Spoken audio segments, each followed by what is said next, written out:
The New Smyrna Museum of History presents Minorcan Voices, oral histories by descendants of Florida's Turnbull settlement. Today's special guest, Jo Anne Sikes. Related through my mother's descendants who came with Andrew Turnbull from the Isle of Minorca. Our family was named Arnau, A-R-N-A-U. I found out from being taunted as a child, as a descendant of the Minorcans, and I didn't know why I was being taunted.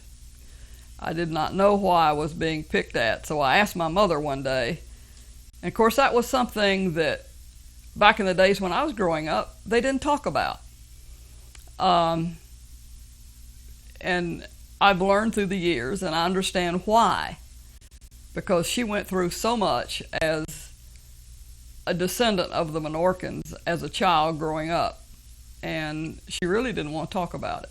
We have quite a few old photographs, which I have shared with you this morning. We have no artifacts other than that, except if I can find it. We have a piece of an old fishing net that actually belonged to my great-grandfather. The Arnaus, of course, after they left New Smyrna, went to St. Augustine, and they became farmers from necessity to eat, but they also became fishermen, and they graduated from just being an everyday fisherman to being river pilots, bringing the big ships in to the mouth from the Atlantic into the St. Johns River at Mayport. The Minorcans were an amazing people. They endured a great deal in the Smyrna colony, yet they survived, and because of this, we find that, and this is something my mother talked about so often, was their faith in God that helped them get through this. And of course, they had Father Camps with them here in the New Smyrna colony, and there was another priest that helped guide them to give them strength. And this was so important in their life. And this is something I think that definitely should be mentioned, was they gathered strength from the one that we should all gather strength from.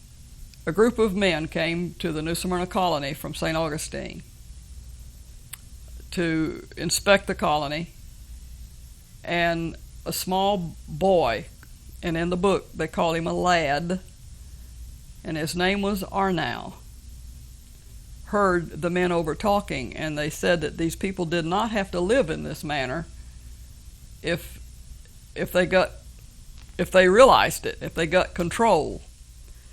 And the little boy told his mother, and the mother told some of the men in the community in the dark of night just what the little boy had overheard. And we know the story of the three men walking to St. Augustine and visiting with the governor of Florida and laying out their case before him. It was all because of the little boy. And we don't know which child he was, but there were two families of Arnaus, and he was a child of one of the other. And I think that's a marvelous story too, and that story I have heard over and over and over as a child.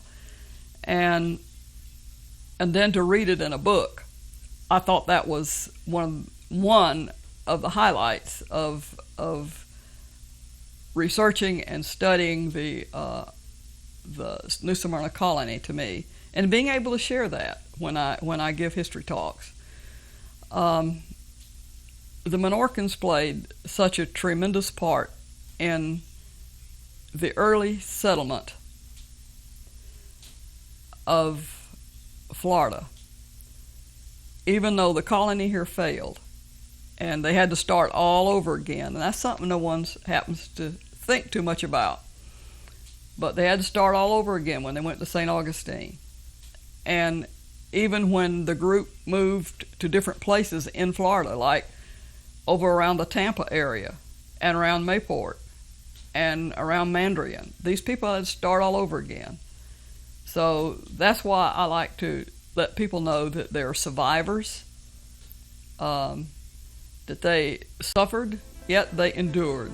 And because of that, and where their strength came from, was their faith in God.